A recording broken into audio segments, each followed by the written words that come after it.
That evening, I hadn't intended to join a family dinner.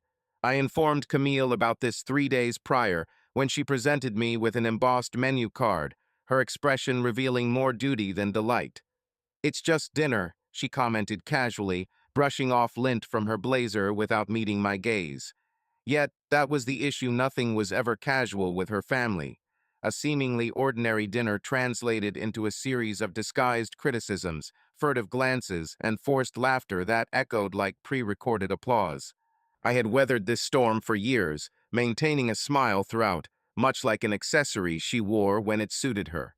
However, on this occasion, things were distinctly different. The reason being, Orello's wasn't the type of restaurant you stumbled upon with coupons or birthday discounts. It was upscale, elite, and its private dining room whispered wealth and untold stories. I had secured it weeks ahead, not out of benevolence, but because a part of me wanted to see them uncomfortable. In me lurked an unspoken, pensive eagerness to observe them when I arrived, not pleading nor trying to fit in, merely present and undisturbed. Camille had advised me to dress smartly for appearances, so I donned the navy suit she once deemed as making me appear too serious. It was a stroke of luck indeed. The doorman welcomed me as if I were an expected guest, seemingly oblivious to the brewing storm I was walking into, and this gesture was appreciated.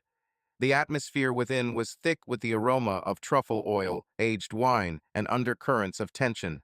Already seated when I arrived, Camille, her father Raymond at the head, her mother Lena opposite him, and sister Elise flashing her trademark smug smile were all present.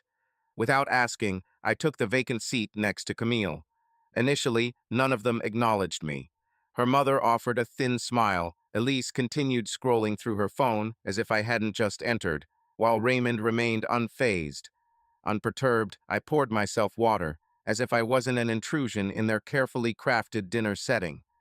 "You're late," Camille said.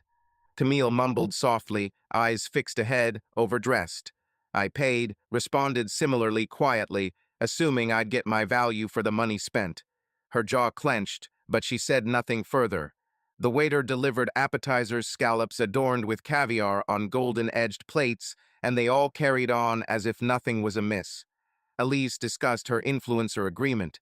Lena praised the new wine club they joined. Raymond criticized a senator as if they'd played poker together the previous night. It seemed so staged, I thought someone must have cued their lines. I ate slowly, speaking only when required, but mostly just observed. Watched, Camille chuckled at her father's jokes, embracing the role of the model daughter. I recalled when that smile was reserved for me, before status and appearances consumed whatever remained of us. The wine flowed faster than the discussion, and I started to notice the subtle signs. Furtive glances between Camille and Elise, Lena appearing more anxious than usual. A sense of impending event loomed, yet undefined, but the subtle premonition was palpable, similar to the tension before a wave breaks. Elise inquired about work, her eyes sparkling, utensil poised finely. "You still involved in that?" "Business consulting," I replied, nonchalantly. "Indeed, it's going quite well." Her tone dripped with sarcasm as she responded, "Oh, fascinating." I suspected she expected more than consulting. Elise's gaze met mine, and she smiled. Stability may be overrated, but leverage endures. A flicker of doubt crossed her face for a moment, feeding my petty resentment. Raymond, last to notice me, reached for the wine bottle. "As long as your business deals aren't draining Camille's funds," he said, offhandedly. Camille remained silent. Neither defending nor showing solidarity, a sign of partnership, was inconceivable. "Naturally not," I replied. "I manage my own investments." Shockingly, self-reliance can be highly lucrative, a point you seemed indifferent to, Raymond. Camille softly turned towards me, her expression cordial, voice low. "Please, avoid causing a scene tonight, if possible. It's crucial." "For whom?" I inquired. "Them or yourself?" She remained silent instead, picking up her wine glass, glancing at the others before checking her reflection in the back of her spoon. In that moment, I found it hard to recognize the woman beside me. Somehow, Camille had drifted away from being mine. And perhaps I too might depart, but there was no sorrow in this revelation. Instead, I felt a sense of clarity. I slouched back, allowing the clatter of cutlery and forced laughter to fill the void. I thought that seeing their faces upon my arrival would bring contentment, but it did not. It felt muted, like standing in a room once filled with your echoes, now vacant except for dust and shadows. Nevertheless, I remained. I was part of the act, at least for now. If one more chilling night had to be spent with this family, I would make it on my terms, according to my choice. Summoning the waiter, I requested another glass of Malbec and awaited the next course. This dinner would be my last, for change was in the air, whether they realized it or not. The mystery surrounding Camille's plans was unclear, but I was ready with a plan of my own. On this occasion, I wouldn't be the one consuming what was served. Instead, I'd serve something of mine calculated, precise, and indelible. Midway through our main course, veal medallions smothered in truffle reduction, Camille wrapped her wine glass with the edge of her butter knife. The ring reverberated throughout the private suite like a call to attention, attracting every gaze. I delicately placed my fork and slowly dabbed the corner of my mouth with a napkin, already aware that whatever she was about to say wasn't going to be a toast or words of gratitude. Rising from her seat, Camille maintained an impeccable posture, her voice a subtle, coded, and expensive allure.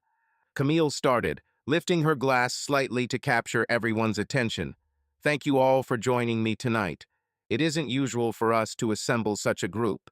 She glanced at her father, then her mother, and finally towards me, a smile that felt cold on her lips. I was about to share some private updates before we moved on to dessert. Her mother sat up straight, expecting news of some well-planned success, perhaps a pregnancy or magazine feature. Elise crossed her legs and smirked, as if privy to the secret. Raymond continued eating, unperturbed unless money or reputation were at stake. Harland and I are ending our marriage, Camille declared, her voice velvety but sharp as a scalpel. My hand holding a fork didn't tremble, neither did my glass. I merely looked at her and blinked slowly, like watching an advertisement for something I had no intention of purchasing. Around the table, reactions ignited like sparks. Lena gasped, her hand darting towards her necklace. Elise expelled air as if she'd been holding a delayed punchline. Raymond glanced at me, then at Camille, and nodded subtly, implying he was already aware and in agreement. His expression, his contentment, conveyed more than words ever could. This wasn't an impromptu decision. This wasn't the result of late-night talks and mutual remorse.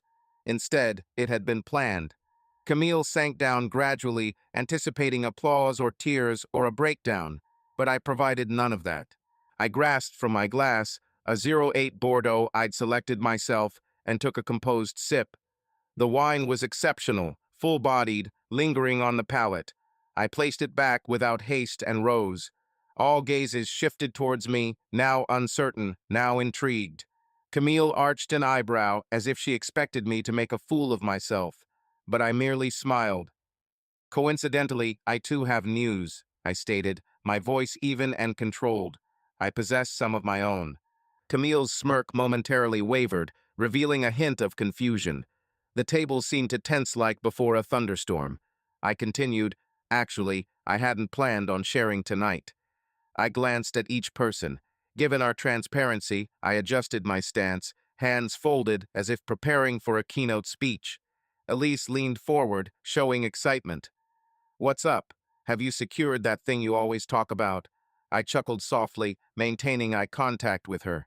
But not entirely. However, I did close an important deal last week, something substantial. Raymond raised an eyebrow, but remained silent. His knife scraped against his plate as he cut into the veal once more. Yet I perceived it. The pause in action, the subtle tightening of his grip. Camille crossed her arms, her lips twitching slightly. She assumed I was bluffing. Silence grew, and I reveled in it. I've obtained majority stake, I finally said, enunciating each word carefully. In Dufresne Group International, a hush fell heavily. Raymond's fork echoed against his dish and thudded to the table, sounding metallic. Camille blinked, first once, then twice, splitting a moment apart before resuming. Elise began, only to halt. She was unsure of Dufresne Group's significance, but Raymond and Lena were aware. Camille should have. Did your small consulting firm buy shares? Camille inquired, her tone now stern, devoid of its previous warmth. Is this another one of your ventures, Harlan? Raymond questioned. No, I responded concisely. It's not a venture. It's the result of 15 months of strategic acquisitions, leverage buyouts, and shareholder negotiations. And as of last Friday, I own the majority stake. Raymond sat back in his seat, his jaw firm. You're deceiving me. I met his gaze squarely. I'm not. Lena clasped her pearls, as if their weight could shield her from my statement. Elise exchanged glances among us, grasping the situation had evolved beyond a business transaction. It was a takeover. However, Camille remained unyielding. She always did. This can't be, she remarked, shaking her head. Father wouldn't part with it. He founded that firm. I didn't relinquish control, Raymond retorted, his tone grim. Uncle Morris and some others, including your Geneva branch holdings, did. It seemed they were eager to liquidate their assets. The revelation left Camille reeling. Wait, what? I added, maintaining a steady voice. They felt sidelined for too long and saw their stake dwindling under your father's firm hand. Elise now stood up, visibly offended.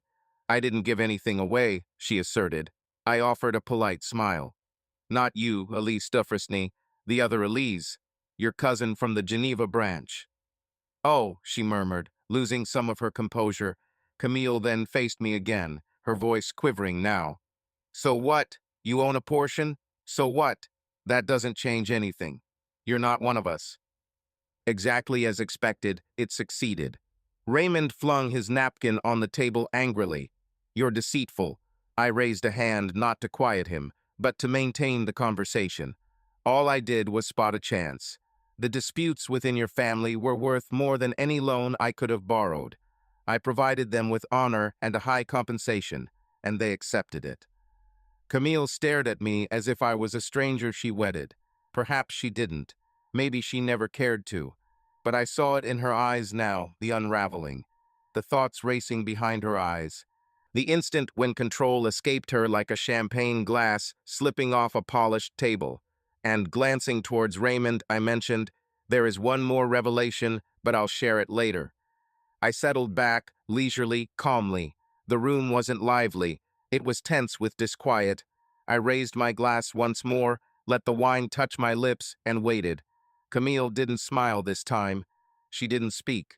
She gazed at me over the table she believed she had mastered, yet for the first time since our encounter, uncertainty crept into her expression. No need to hasten. I let them absorb my words, feel their impact ripple through their carefully constructed world. Elise fidgeted with her plate, her appetite vanished. Lena murmured something sharp and worried into her wine. As for Raymond, he hadn't touched his meal since my last statement. His gaze remained on me, narrowed and unwavering, as if trying to decipher how I had orchestrated it. Camille sat rigidly by my side, arms folded, breathing shallowly. I could sense her anger stiffening her stance. Yet she wouldn't display it. Not yet. Not until she found a way to manipulate the situation in her favor once more. She was accustomed to controlling things. Regrettably for her, I had learned from her too well. When I cleared my throat, they all looked up again, the tension palpable enough to be cut and sold as an extra course. It seems everyone's curious about my involvement, I started, tracing patterns on my wine glass, wondering how someone like me managed this. Camille scoffed, but her tone lacked its usual venom. Harlan, is this another one of your ventures? She challenged, mimicking the disdainful tone she's used with me for years. The one who considered you beneath us even during family gatherings. I faced her squarely. No, Camille, I replied softly. This wasn't a personal endeavor. This was strategy. Elise furrowed her brow. You mean like a metaphor, or you truly play? It's a metaphor, Raymond interjected. Thank you, I said sarcastically. I understand how it may seem. The consultant's son-in-law, the outsider, acquiring parts of our family business. But that's where you misjudged me. You only saw me as an accessory, a backdrop. Camille mumbled, here we go again. You never inquired about my post-work activities, I continued. You didn't ask about who I collaborated with, counseled, or where I put my subsequent funds. You presumed, persistently, that I was merely experimenting. But I don't experiment, I construct. Raymond moved his plate forward. If this is your significant statement, speak it and cease the dramatics. I leaned in slightly. Very well, I'll be direct. Approximately 4 years ago, I began working with Dufresne Group clients discreetly, a handful of mid-level enterprises that had grown tired of bureaucracy and stagnation. They required solutions, and I delivered results. Word circulated. Consulting isn't the same as ownership, Raymond stated matter-of-factly. You're correct, I agreed, which is why I never confined myself to consulting alone. I began investing what I earned. Minor stakes in partner companies. I acquired debt, secured liens, and charted the vulnerabilities of your father's empire. All while attending dinners such as this and enduring your taunts. Camille shifted next to me. If you truly undertook these actions, it suggests collaboration with an insider was necessary. There's no feasible way you could have persuaded those shareholders without assistance. Indeed, I replied, assistance not from whom you suspect. Ah, I see, he grumbled, showing his bitterness and lack of business acumen. Correct, I confirmed. He possessed enough shares and harbored sufficient resentment to listen, and following a series of discussions, he consented to a covert transfer of voting rights. This set off a domino effect. Victor was contemplating a move to Italy. Elise, the one from Geneva, sought exit options after the last disastrous quarter. This was merely temporary. Raymond erupted. Not them, I explained. To them, it served as a wake-up call, making my proposition all the more attractive. Above market value, rapid exit, zero theatrics. Lena appeared as if she had wandered into a dream and lost her way, unsure of the narrative. Yet, why would you need the company? You aren't related, you stated. Precisely, I responded. I don't feel any sense of loyalty towards anyone here due to blood ties. This implies that I can manage the company transparently, effectively, and impartially. There will be no secret deals or special privileges based on names. Only results matter. Camille seemed ready to speak up again. I took control of the conversation. You're bluffing, I asserted. Even if you have shares, you can't make any changes unless I hold the majority stake, I interrupted. And I do. Raymond squinted. Are we supposed to believe that you possess more than half? Raymond, I said with a grin, I don't assume anything. I have the proof. I reached into my inside jacket pocket and took out a thin envelope. Camille watched it closely, as if it was a weapon. I placed it carefully on the table next to my plate. This is a certified and authenticated list of transferred shares, authorized by every seller who offloaded them to me, I stated. Feel free to have your legal team verify it. In fact, I suggest it. Raymond appeared as if he wished to grab it and destroy it, but he remained still. Instead, he retreated gradually, like someone trying to conceal a blow to the stomach. I don't comprehend, Lena murmured. How could this occur? Because none of you were observing, I replied. You were too engrossed in preserving the facade of control, too entrenched in your social structure to notice who was present. I wasn't aiming to impress you. I was watching, listening, and when the opportunity arose, I acted. Camille spoke softly, barely audible. You wedded me to gain access to my family. I faced her, neither angry nor triumphant, merely truthful. No, Camille, I married you because I loved you, in spite of your family, despite everything that has happened. As we journeyed along, I came to understand that love cannot flourish where respect is persistently withheld. She fell silent, momentarily stunned. I constructed a life, I went on, with the hope of being perceived, accepted, and when that didn't transpire, I no longer craved your validation. Instead, I began constructing something else, something greater. Raymond eventually spoke once more, his voice more subdued. You've ignited years of tradition, he said. You've demolished a legacy. No, I countered, I've rescued it. From you? Yes, from the entitlement that was draining it dry. The room remained silent, heavy, and awkward. Having finished my wine, I savored the last sip before, As the waiter arrived to clear the dishes, I politely asked, "Anyone fancy dessert?" I noted that the tiramisu was particularly good tonight. They were still digesting my words rather than the food they'd left untouched on their plates. Emile remained silent following his muttered reproach. "You wed me for access to my kin," and now appeared as a lifeless mannequin, seemingly trapped behind the table. His stance was rigid, his breath shallow. Raymond too fell quiet, a silence that alarmed me more than his outbursts would have. It suggested he was strategizing, examining, seeking chinks in my narrative or means to reverse what had already transpired. Lena fidgeted nervously in her chair, as if she couldn't settle into her own skin. Elise, on the other hand, was only now recognizing this wasn't a typical family squabble suitable for recounting at lunch gatherings. This was something else, something enduring. I waited until dessert menus were distributed, despite no one using them, before resuming my speech.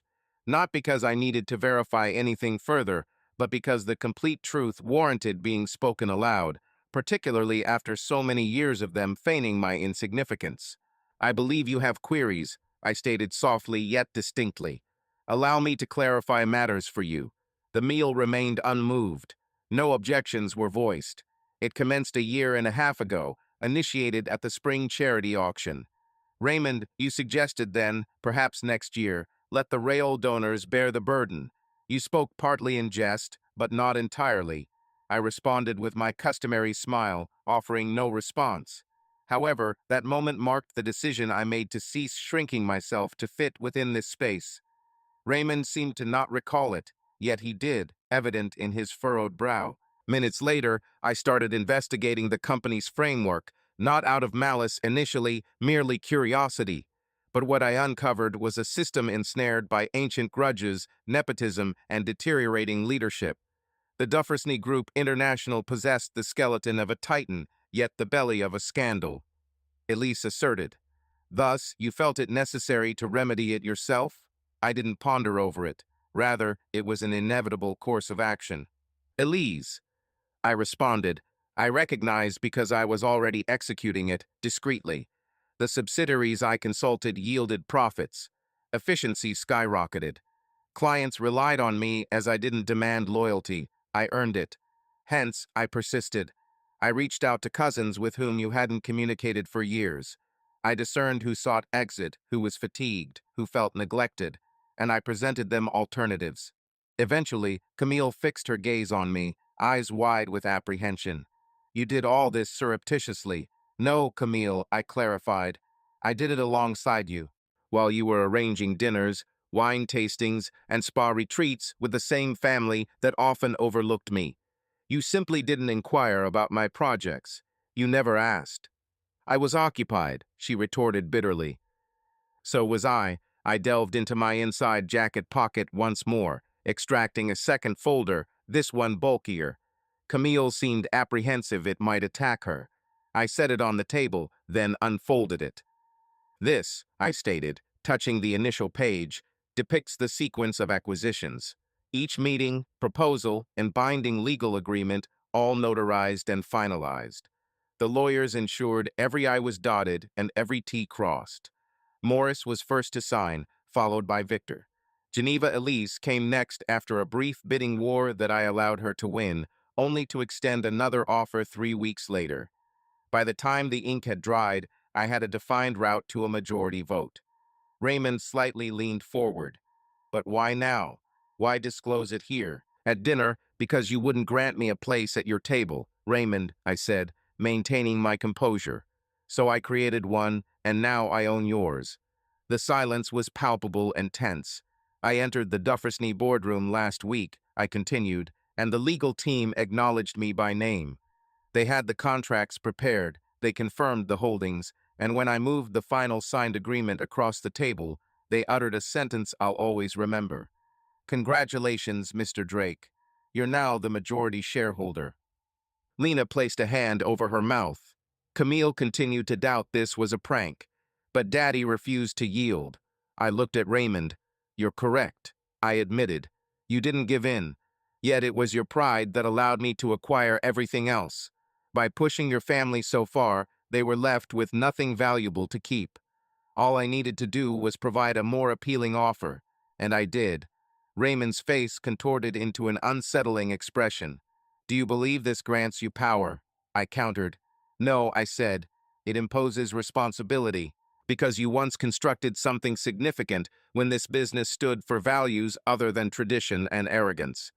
Now it's my decision whether it endures for the next 50 years. He remained silent. His previously steady hands now gripped his chair tightly. Elise was discreetly texting someone under the table, likely informing the remaining relatives unaware of the news. Camille merely stared at me. Do you genuinely despise us that much? I sighed and faced her entirely. No, I don't loathe you. I abhor what you transformed into. I despise that you observed me being overlooked, undervalued, and excluded without uttering a word. I despise how you utilized me when it suited you, only to discard me when it didn't. But what I detest most is the belief that I would not recognize your actions. She looked aside. I did not seek revenge, I murmured softly. I sought respect.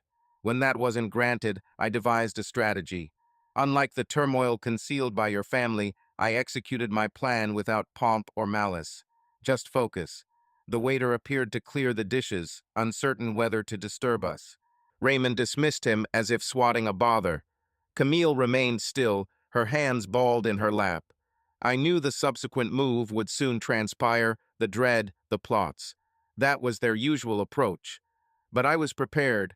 I slid the folder back into my coat and rose. I'm not here to seek forgiveness, I stated, sweeping my gaze across the table one last time. I'm here to inform you. Your reign is at an end. The board will be formally apprised in 2 days. Transition begins on Monday. Your names will be deleted from every committee. Camille, a comprehensive breakdown of marital asset distribution will be delivered to you by the week's end. You seemed surprised, but said nothing. I'm not here to demolish what you established, I addressed Raymond. I'm here to tidy up the mess you allowed to decay. With that, I turned my attention to the waiter standing by the door and indicated with a nod. The dessert is coming, I whispered quietly. Yet, it seems we've all lost our taste for it. I hadn't intended to produce the document so soon. The one carefully stored within the inner pocket of my jacket felt oddly comfortable nestled between my wallet and my silence.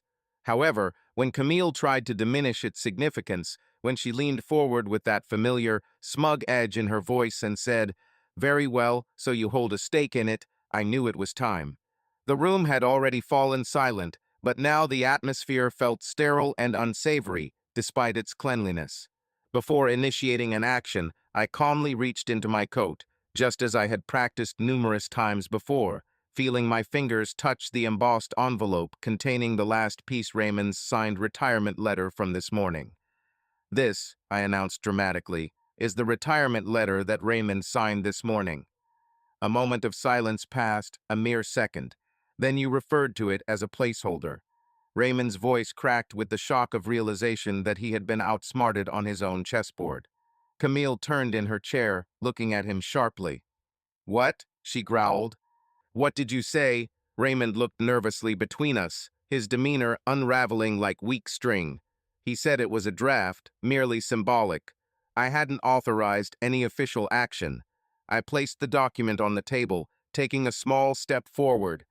The company's legal team had reviewed it. You signed with full knowledge. A notary was present. Every clause bore your initials, causing Raymond's complexion to pale. You deceived me, you said. Not necessarily, I countered calmly. You underestimated my abilities. You presumed I would always be nothing more than a silent prop at family gatherings, the man who remained silent amidst insults, who nodded and smiled while bearing gifts. Indeed, I was quiet, yet patient, but never blind. Elise murmured, "Oh my God," quietly, while Lena covered her mouth once more as if the revelation might escape through her lips. Camille stared at the document intently, as though it would vanish with intense scrutiny. Continuing to speak, I announced that starting next month, I would be CEO of Dufresne Group International, a title that came with executive authority and, regrettably for all present, discretionary powers. Raymond attempted to straighten up, but the reality was sapping his strength. This board will not tolerate such a move. Which board are you referring to? The one I disbanded 2 days ago with the approval of the majority shareholder, that very one. The room fell silent once more. Camille slowly shook her head, as if she was grasping a heavy truth, as if she could see a dam burst and find herself on the wrong side of the surge. You can't do that, she said, her voice echoing now. You're not a Dufresne. You don't comprehend what that company symbolizes. I subtly nodded in agreement. Indeed, I am not a Dufresne. That title does not signify esteem to me. Rather, it represents exclusion, arrogance, and self-destructive behavior masked by tradition. But I do grasp its potential, its purpose, and I aim to restore it. Camille's tone grew sharp. You have no authority. My family constructed that company from scratch. I turned to confront her completely, and I rebuilt it while you were engrossed in planning a theatrical dinner speech. You took me by surprise with your divorce, was my retort, delivering the final blow. Camille tried to voice her dissent, yet found herself speechless, only emitting a faint breath and the crumbling of her facade. Elise remained quiet, focusing on her food. Lena seemed on the verge of tears. It was unclear if she grieved for power, dignity, or her husband's shortcomings. Raymond gazed at me with the weary resentment of one witnessing a fall that wasn't dramatic but definitive. Camille almost grasped her wine glass, but her trembling hand revealed her turmoil. Is this it? She whispered weakly. You're simply going to eliminate us? I responded softly yet decisively. No. You erased yourselves when you decided I didn't matter. When you mocked me behind doors I paid to open. When you prioritized pride over unity, cruelty over kindness. I'm not erasing you, I'm simply choosing not to rescue you. For years I had dined at their tables, spoke in measured tones, and dressed according to their standards. In their theatrical production, I had been a secondary character, yearning for inclusion within the troupe. However, this wasn't an act anymore. It was reality. For the first time, I possessed the script instead of merely interpreting it. Raymond leaned closer once more, attempting to project confidence. Do you believe that shareholders and legal maneuvers make you a leader? No, I replied, but strategic thinking, adaptability, and understanding when to cease waiting for approval, that does.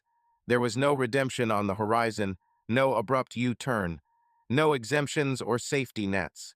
Camille and Raymond both understood this. They resented that I didn't rejoice, that I wasn't shouting or pounding or even smirking. I was composed, steady, complete. I grasped the document and returned it to my jacket. I hadn't brought it to show off. I brought it to underscore the fact that this wasn't conjecture. It was finalized. Signed. Decided. Camille leaned back in her chair, blinking slowly as if trying to rouse herself from a dream. Did you orchestrate everything? I replied, mirroring her mother's earlier hushed words as a concluding statement. I surveyed the table one last time, committing to memory the expressions of those who had tirelessly tried to extract fragments from me, unpaid for, all these years. I anticipated feeling validated, victorious. Yet it was predominantly cleanliness that washed over me, as if a grime that clung to my being for years finally peeled away. I addressed the waiter standing uneasily by the wall, watching the gradual collapse of what was once an invulnerable family. We'll take dessert to go, I stated, just one box. The man nodded and swiftly departed. Camille remained silent. So did Raymond. No one stirred. I made my way towards the door, straightening my cuffs, allowing the silence to fill the void where I once longed for acceptance. Yet I was no longer their shade. I was no longer the footnote. I was the man who upset the table they considered disrespectful billing. Now, I departed, not from my family, but from their approval-seeking expectations. Victory was already mine. Camille smirked once more, posturing as if she held hidden cards, unaware that I had just swept the table clean in full view of everyone she had used to bolster her ego. You wouldn't dare, she said, her voice dripping with arrogance. My family founded that company. This was a statement she believed would strike fear, one she likely practiced in front of mirrors or shared with Elise under the cover of night, while daydreaming about a world where I always trailed behind her. However, she failed to grasp the truth. That wasn't her domain now. The company no longer belonged to her. The family name didn't hold the power it once did. The legacy she clung to like a velvet drape had already been dismantled, folded away, and reimagined as a banner bearing my name proudly displayed. I leaned in slightly, just enough to look directly into her eyes. "While you were arranging an elaborate dinner speech, I reconstructed it," I said evenly. "You caught me off guard with divorce proceedings," I countered, subtly altering the words. Her face didn't crumble all at once, but split in parts. Around her lips, in the rigid set of her jaw, in the flicker of her eyes, as she debated whether to argue or change course, her smirk faded silently, without fanfare. The same smirk that had granted her entry into rooms and turned disputes into jokes, made others forgive her manipulations. Yet now it waned under a new challenge: accountability. At the table, it seemed as though someone had muted their very selves. The lease no longer pretended to be above it all. Her wine glass shivered in her hand, a faint clink echoing as the stem struck porcelain. Raymond gazed past me, beyond the chandelier, beyond the present, as if watching his own pride's structure disintegrate slowly. Lena was the only one maintaining hope for civility, her eyes expressing a mix of disbelief and remorse, though it was unclear whom she blamed most, me, Camille, or herself. Late arrival Mark, previously quiet, finally spoke up. "No chance," he muttered, shaking his head. "This can't be true." "It's indeed true," I responded, slightly turning towards him. "Your family treated me like furniture for years. I was expected to be amiable, inconspicuous, appreciative. You all made me feel like an uninvited guest at a table I financed." I remained silent until now. Mark looked at Raymond, then Camille, and back at me. "So you're the CEO now?" I confirmed, "for next month. However, the decisions have already been mine to make. The harm, as they say, has already been inflicted." Camille eventually spoke again, but her voice was trembling. "You won't escape this. The board will oppose you." "My father, the board," I interrupted, "has already been legally dismantled." "Verified. Your father has relinquished his voting power. He gave it up." "Recall?" Raymond grimaced, his jaw clenched. "What about the rest of your family?" I persisted. "They'll be preoccupied with fighting among themselves to concern themselves with me." Camille's shoulders drooped slightly. A telltale twitch in her right hand revealed the composure she was feigning. "You lack the capacity to lead. You're not cutthroat enough." "I don't have to be ruthless," I countered. "I just have to surpass you. And Camille, that standard has been buried deep for years." The smirk didn't resurface this time. She didn't retort. Not truly. I could see now. The understanding dawned on her that this wasn't something she could manipulate, persuade, or intimidate her way out of. The power was diminished. The mirrors were shattered. The applause had ceased. "This wasn't about retribution," I stated, maintaining my tone. "If it were, I would have done this publicly through media announcements. But I didn't. I did it legally, with paperwork and agreements. With patience. With discretion."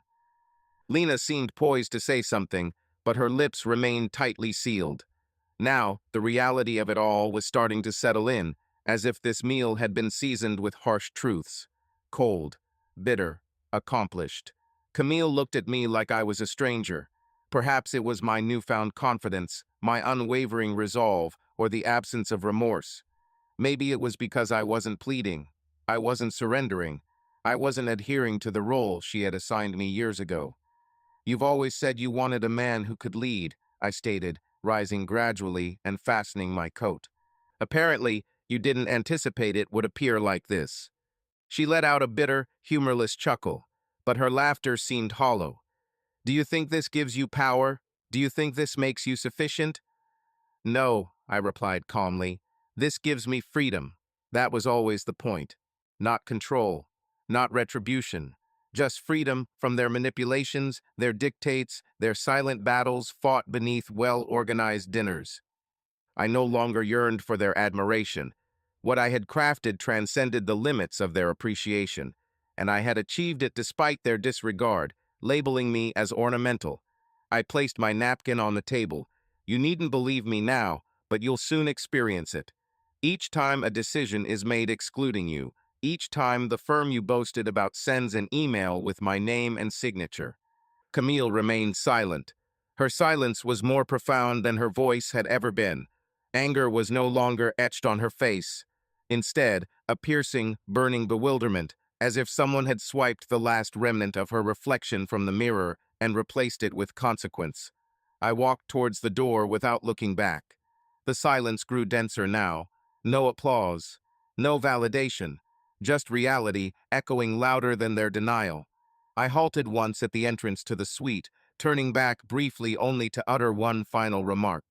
In future dramatic declarations, ensure you understand who's penning the following events, I advised, for they are often the ones dictating the narrative. Leaving behind an unpaid bill, a family unaware of my arrival, and a room that had just witnessed a dynasty change live, I exited. No one uttered a sound, not a word, not a murmur, not even a breath heavy enough to move the linen napkins or shatter the glassware. The quiet following an explosion is not deafening. It's suffocating, still, a type of silence that seems almost sacred. That was the atmosphere I re-entered upon reclaiming my seat for a moment's calm before departure. The private suite at Orello's, once echoing with arrogant mirth and veiled compliments, now stood in reverential silence. Like a confessional after confession, Raymond gazed fixedly at the space ahead, no longer feigning the ability to repair anything. Lena nervously twirled her ring, a frantic repetition of someone seeking stability. Elise glanced at her phone before placing it aside, as if no message could alter this situation. Even Mark, whose only action throughout the night had been shrug-like gestures and passing the bread basket, appeared to have ingested an electrical current. However, it was Camille's silence that stood out the most. She sat with her hands folded in her lap, her shoe heels no longer tapping against the floor, and without her customary smirk adorning her face as a shield. Instead, her posture had softened, displaying an acknowledgement of what transpired. The fight she instigated with a casual wineglass tap had concluded before the soufflé was served, and the man she sought to embarrass in front of her relatives had suppressed the previous version of himself beneath their feet. It was Camille's mother who first expressed disbelief, whispering, You orchestrated this." Her voice barely rose above the faint jazz emanating from an unaware source somewhere in the background. The music playlist hadn't paused, failing to acknowledge the family crisis unfolding. The music seemed unreal now, as if it belonged in another world, at a different dinner where I still sought permission to talk. I looked at Lena without animosity. "Yes," I replied, even to the final course. Her face contorted subtly, unsure whether to admire my strategy or mourn the consequences. The police sneered, more out of habit than comprehension. She didn't grasp the complexities, the office politics, or the covert ways I had dismantled their empire piece by legal clause. But she recognized power when she saw it, and she knew that Camille no longer possessed it. I rose once more, not to boast or strut, but because I no longer needed to sit at their table. That seat was never truly mine, it was merely borrowed. Now it held no significance. Next came Camille's voice, barely audible. "You use me." I turned toward her gradually. "No," I said. "I stood by your side longer than I should have. I remained silent through events that no husband should endure. I continued constructing as you repeatedly discarded my efforts. I didn't retaliate until you did first." A subtle pause filled the air, followed by Camille's slow blink. "This is your form of retribution," I countered. "No, it's my method of restoration." I ceased striving to gain respect from those who were blind to its essence. Camille seemed about to spew venom, but held back. She was drained.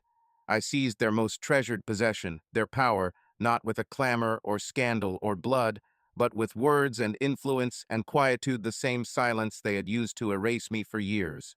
I simply amplified it. Raymond eventually rose from his seat, trembling slightly as he grasped the back of his chair. "You don't belong in charge," he said gruffly. "You're not cut out for this world." "I created it," I retorted without hesitation. "While you were busy burnishing your reputation, I was tidying up your chaos." His words left her stunned, not because she agreed with them, but because they held a kernel of truth she couldn't deny. Camille surveyed the table as if seeing it for the first time, as if the position she had guarded had crumbled beneath her. A glimmer passed over her face, perhaps fear, perhaps something more, perhaps both. And I didn't take pleasure in this moment. I didn't hold malice towards her. I simply no longer required her presence. I lifted my glass, still untouched from the toast that never materialized, and held it aloft. "To new beginnings," I whispered, "and reading contracts thoroughly before signing them." There was no response, no mirroring of sentiment, and that was acceptable. That toast wasn't meant for them. It was meant for me. For the person I transformed into to endure years of silent suffering. For the silence I turned into a strategy. For every slight they believed I ignored, every insult disguised as humor, every covert eye roll. I placed the glass aside without sipping. Camille eventually rose, hesitantly. She remained silent. Her hand reached for her purse, the one I gifted for her birthday last year, almost forgotten. She inhaled deeply, then nodded once towards her mother, sister, father. Then she departed through the door without looking back. I permitted her exit. I didn't intervene. I didn't require her validation. That part of our lives was over. Elise trailed behind moments afterwards, heels clicking like a typewriter marking an incomplete narrative. Raymond remained seated, his gaze fixed on the table, contemplating countless alternatives on how this situation could have unfolded differently. But it hadn't. It played out precisely as it did. The server reappeared with a gentle smile. "Dessert, sir." I glanced at the untouched dessert slices on the platter and gave a minor nod. "Take it away, please." He nodded and left swiftly. Standing again and casting one final glance around the table, I recognized a feeling more profound than satisfaction had taken hold within me. Tranquility, not victory, not arrogance. Tranquility, for I didn't have to shout to triumph. I merely needed to be correct, patient, and well prepared. The next time they gather at a table such as this, another will pick up the tab. Another will strive to don the mantle of authority. Yet they'll forever recall this night. The night when the silent man had the final word, echoing the loudest. When I exited Aurelos that evening, I left not only the place behind, but also the man who once pleaded for recognition. The aftermath was subdued. It didn't bring dramatic phone calls or emotional confrontations or Camille arriving at my door, shouting about deceit. No, the true consequences were quiet, frosty, bureaucratic. They arrived in the form of emails, time-stamped at unusual hours, prerequisites, onboarding forms attached, or kindly confirm the final transition date. Resignation letters arrived in my private inbox, titled succinctly as "effective immediately" or "regrettably submitted." No emotions, just documents, signatures. It indicated that the Empire had acknowledged the storm and was now operating under new conditions. Camille presented me with divorce papers 3 days after our dinner, delivered by a messenger. I remained unmoved when I opened them. I'd anticipated it. What surprised me was the provision for alimony, permanent support. I assumed her lawyer expected me to be alarmed and wished to avoid court litigation. However, I returned the documents within an hour via the same courier with modifications. No alimony, no settlement, no shared assets. I crossed out relevant sections with red ink and signed off definitively. Let her react to that. She did. Her subsequent letter contained further requests and a brief scribbled message in the margin. "You won't win everything." I chose not to respond verbally. My attorney recently submitted a motion with accompanying financial documents, prenuptial agreement, her inheritance, and my business assets, every conceivable aspect addressed. She attempted to bluff a week later by suggesting my recent purchase may have breached non-compete agreements or trading regulations. However, I had already consulted 3 separate compliance teams about the entire transaction. My caution, discretion, and patience proved fruitful as the judge dismissed her motion before her attorney grasped this. The real damage was inflicted within her own family. Raymond convened an emergency shareholders meeting 4 days after our dinner, which I chose not to attend as my votes held no need for contest. The room brimmed with his loyalists, those who had once nodded submissively to him like a monarch, but then recognized that I now held the reins. They left crestfallen. Some sent emails in the dead of night, Others simply vanished. Lena made one attempt at contact. On a Sunday morning, a courteous message arrived. "I'd like to clarify your motives if you're willing for a discussion." After reading it, I closed the app without replying. She hadn't stood up for me throughout all those years. There was no need for her to ask for clarification now. As for Elise, she reacted as she usually did when faced with turmoil, posting ambiguous vacation photos on social media.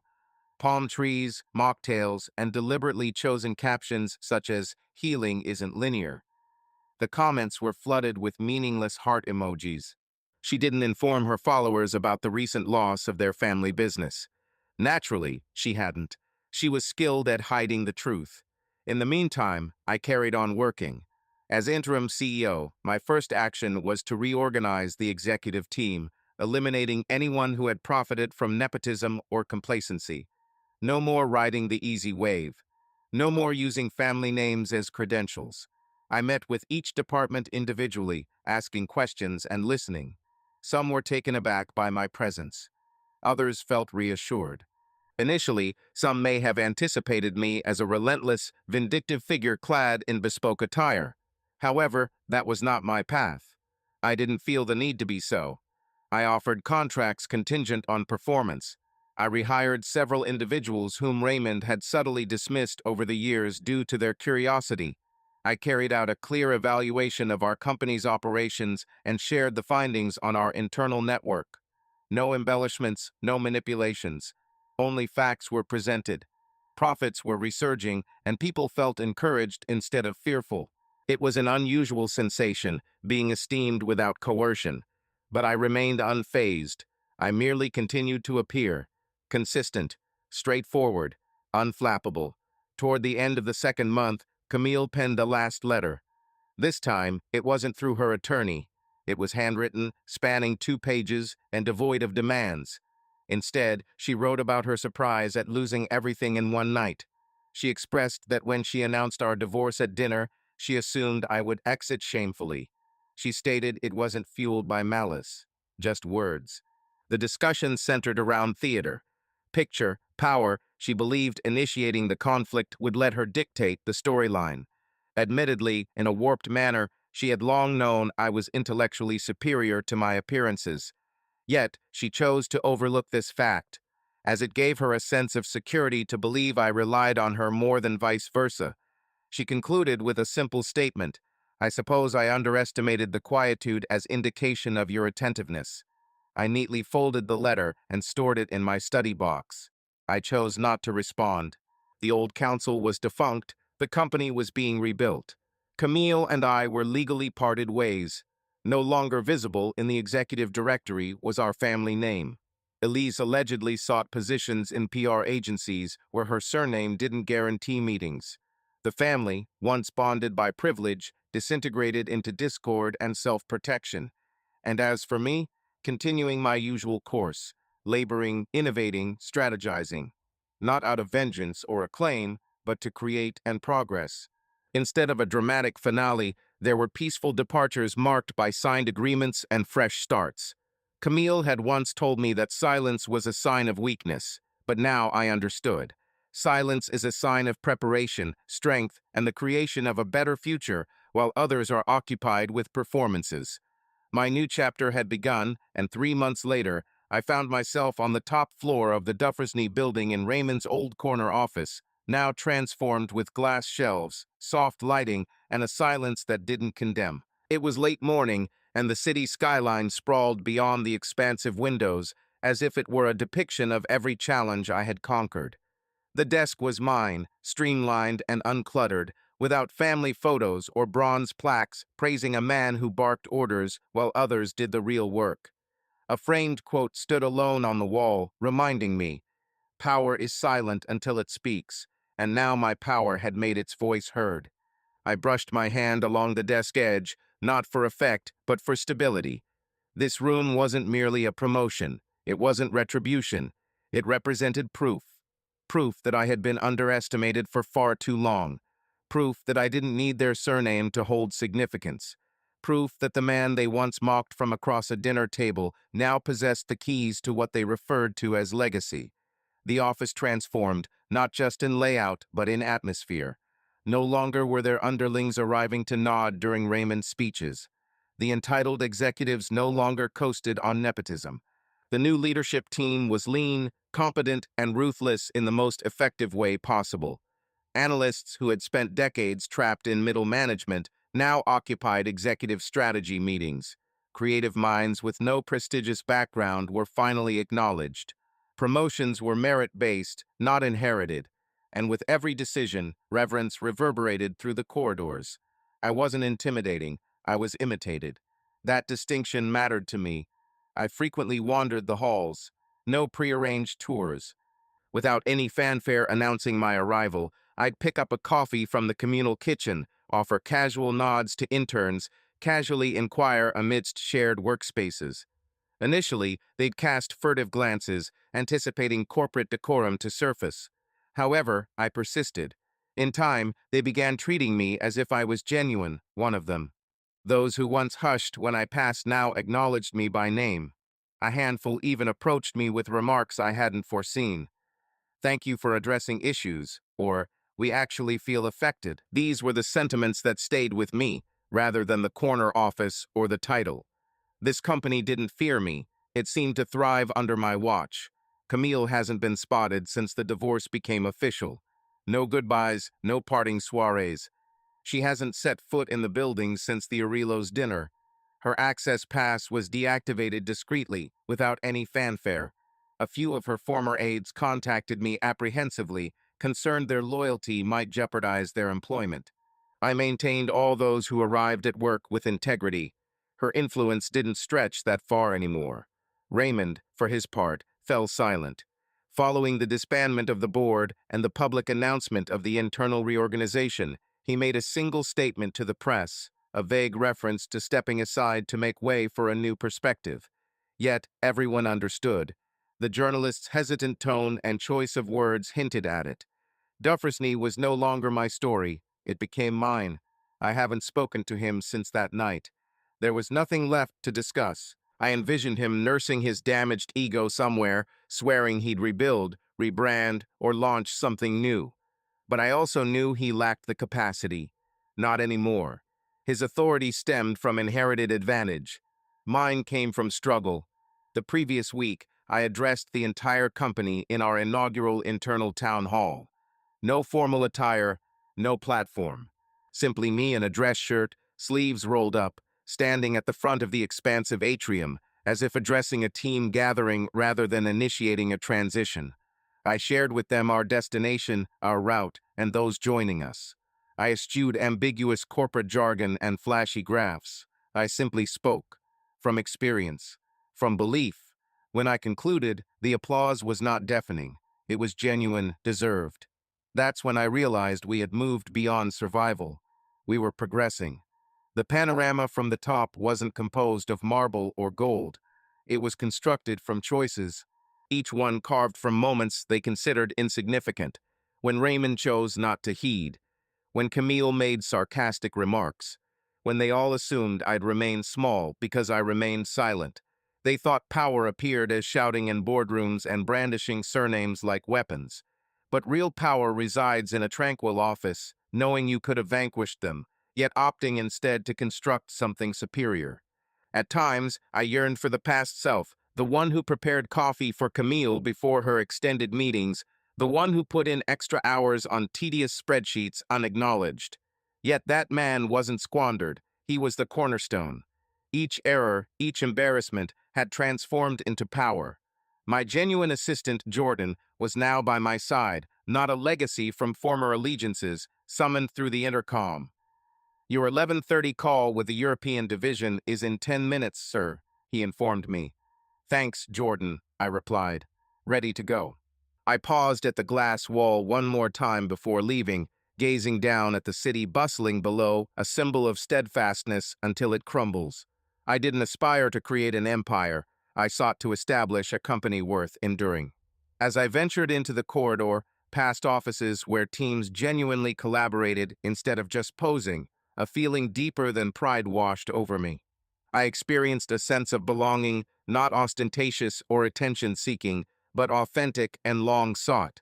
Camille once told me that I would never be the kind of man people respected, claiming I was too quiet, too prudent.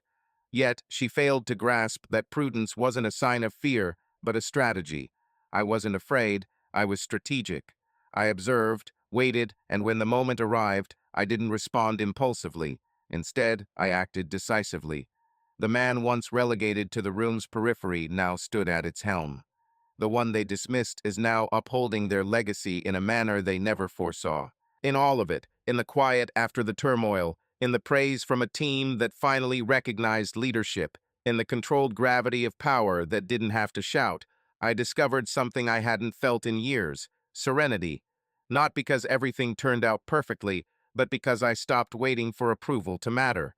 Because I understood who I was. Because I knew precisely what I had constructed. Ultimately, since I knew they wouldn't witness the upper level as I did, not again. The following yearly shareholders' dinner was unlike those before it. Absent were the velvet-adorned centerpieces, the annually imported wines that Camille felt essential, the self-important speeches Raymond delivered as sermons. This time, it was streamlined, minimalist, purposeful. The guest list was pared down to those who contributed, not just those who simply attended. The dining hall wasn't a five-star museum of opulence. It was a contemporary rooftop location with soft jazz playing and a skyline that required no embellishment. No nameplates were displayed. No forced applause was heard. Only the individuals who constructed what followed the downfall were present. I arrived slightly ahead of time, not for appearances, but to savor this moment first, one that had previously only existed in daydreams during family gatherings where I was overlooked or dismissed in board meetings. The reality was now palpable, peaceful in a unique sense, devoid of Camille, Raymond, and Elise. There was no formal announcement of their departure. It was understated, unspectacular, just a void left behind. The emptiness of their absence echoed through the room like silence, a silence that few lamented. A handful of old investors murmured among themselves, curious about the circumstances, speculating on the empire's new direction. Yet, many in the room were already aware. They had perceived the change, read the declarations, followed the headlines, felt the alteration in their returns. I didn't eliminate the old order, I merely made it irrelevant. As individuals trickled in, I extended hands in greeting, nodded to familiar faces. New department heads, global partners, even a few employees who climbed the ranks over the past 6 months were present. Their gazes did not reflect apprehension. They held trust. And when they inquired about my family, it was more than mere courtesy. They genuinely cared. This concern mattered more profoundly than they realized. Standing close to the rooftop edge, the city's glass skyscrapers catching the final rays of sunset, my assistant approached and whispered, "You're needed now." I strode towards the center of the room, where a simple podium was positioned under soft illumination. A microphone was attached to my jacket collar, but it remained unnecessary. The room fell silent before I uttered a sound. I prolonged the silence a bit longer than anticipated. Then I lifted my glass to blank canvases. I commenced, my tone calm, controlled, resolute, acknowledging shrewd decisions and cautioning against undervaluing the man at the end of the table. A few people chuckled, others nodded in understanding. Each individual in that room understood the significance of those words perfectly. Upon entering this family through matrimony, I explained, I was offered a seat, but not a voice. For years, I was told what I wasn't. Not skillful enough, not authoritative enough, not of the bloodline. I smiled. I remained silent. And I listened, because I knew silence held its own strength. Pausing, I allowed my words to resonate. It seems legacy is about power, but I've discovered that it's truly about worth, contribution, and responsibility. Each of you in this room has demonstrated the consequences when value surpasses arrogance. A soft, approving murmur rippled through. I didn't ascend by yelling. I rose by constructing, by hearing the voices of those disregarded, by scrutinizing every contract they hastily glanced over and preparing for every occasion they dismissed as insignificant. When the moment arrived, I didn't act impulsively. Instead, I advanced. I surveyed the faces before me. A diverse crowd, active and sharper than the rooms I once deemed myself unworthy of. The Duffersney Group is no longer a testament to one family's name. It's a dynamic, thriving organization with momentum and purpose. Our success won't be dictated by your lineage, but by the authenticity of your actions. That's the transformation. That's the commitment. Once more, I lifted my glass to those who rebuilt this with me, to those who opted for merit over tradition, and to the future, we are prepared. This occasion, the room resonated with me, not due to custom, nor out of apprehension of refusal's consequences. Instead, it was driven by faith in the reforged table we'd constructed collectively. Following the speech, people didn't depart hastily. They lingered, conversed freely, posed queries, offered suggestions, shared experiences. The atmosphere evolved into a more relatable human entity, shedding its dynastic veneer and embracing team spirit. As I stood aside, taking my final sip of wine, the old skyline appeared before me once more. It now seemed altered, not diminished, but less daunting. It had, after all, made space for individuals like myself.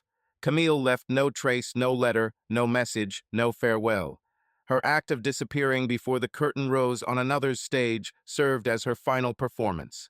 I didn't require her apology nor her presence. I possessed all that I had earned.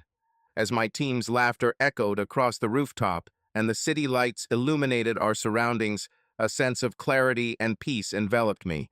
It wasn't a feeling that needed expression.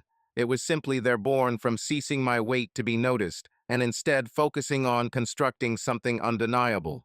Turning back to the crowd, I no longer felt like an observer looking through glass. Instead, I stood precisely where I should be at the head of the table. This time, the room recognized it too.